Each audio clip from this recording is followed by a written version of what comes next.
Shalom, I wanted to share with you a quick funny story that I heard once from Rabbi Jadidi about a guy who came home after work one day and he smells a nice dinner smell of a chicken. Then his wife takes the chicken out of the oven and says, "Doesn't smell so good to me. It kind of smelled weird at the beginning and now I can see this chicken is probably spoiled. I'm going to have to make another one." So she comes to throw the chicken away and he says, "No, don't throw it away. What are you doing? Let me take this chicken. I'm going to give it to the guy across the street, the homeless guy. Poor guy, he probably would appreciate it."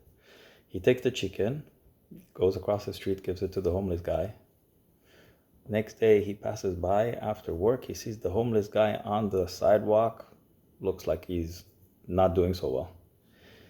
Calls the paramedics. Paramedics takes him to the hospital. He follows him to the hospital.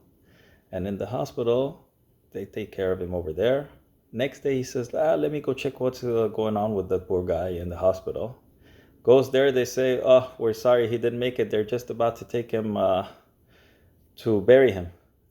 So he follows them, he goes to the cemetery, and then when he comes home, the wife says, "See, I told you the chicken was no good. Why did you give it to the guy?"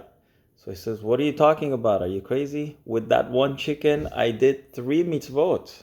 I first of all fed the needy. Then I went to do Bikur Cholim. I went to the hospital to visit him. And then at the end, I also did Livayat Hamet. I went to the cemetery. So 3 mitzvot with 1 chicken." From that story, we hear and we learn that when we do the mitzvot, we should do the mitzvot properly. We should do mitzvot the right way. We should give the right way. And I wanted to share with you a need there is right now of this family that I know. His name is Rabbi Ovadya Yosef. He came here many years ago to Los Angeles to do Chagim here in a shul where we met him. Big Talmid Chacham, knows the Gemara, everything, and dedicates most of his life, I should say, to Torah learning and studying. We were in Israel recently. We saw him and some of the students and his family, Baruch Hashem. He's right now marrying off his 3rd daughter and needs help. I'm trying to help him raise $30,000 to do a proper wedding. And in the last round, people were asking me, isn't like 3,000 or 4,000 enough to do a quick small gathering in the shul and get the couple married? To that I answer, is that how would you like to marry your daughter off? Would you do that for your niece or relative? We have to give in the proper way of giving. They need a proper wedding. They need some furniture. They need to pay for an apartment to rent. It's a big mitzvah, lesameach chatan kallah. So if we're going to do it, my take is do it the right way, the proper way. And we are now trying to raise $30,000 for this cause.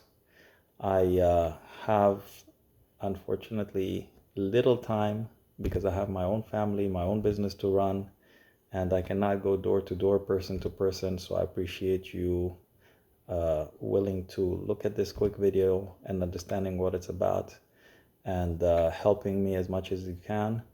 For those who can help with at least $1,000, I will ask Rabbi Ovadya to give them a special bracha. He also sends a weekly email for Parashat HaShavua. If you're interested, I can definitely add you to the email list. You can get that. It's in Hebrew with a nice insight every Friday that you can get for Parashat HaShavua. If you can help me with $10,000 or more, I would even have the couple under the chuppah mention your name and your family, Be'ezrat Hashem, for a lots of bracha. It's a big chesed, it's a huge mitzvah, and I appreciate your help and consideration. The donations are going to be tax deductible under Shuva Israel, which is Chesed Yaakov, for collecting for this purpose. So Rabbi Lanyado is aware of this cause, and if you can also share that and forward it to your friends, I would appreciate it. So this way, hopefully we can gather the necessary amount within 2 or 3 days. I don't want to have it prolonged, and also they really want to schedule the wedding for next month already. So the sooner the better. I appreciate it. May Hashem give you 1,000 times more. May you should have hatzlacha, bracha, nachat from all your children, your family, and Be'ezrat Hashem, only good and happy things. Bracha v'atzlacha. Thank you.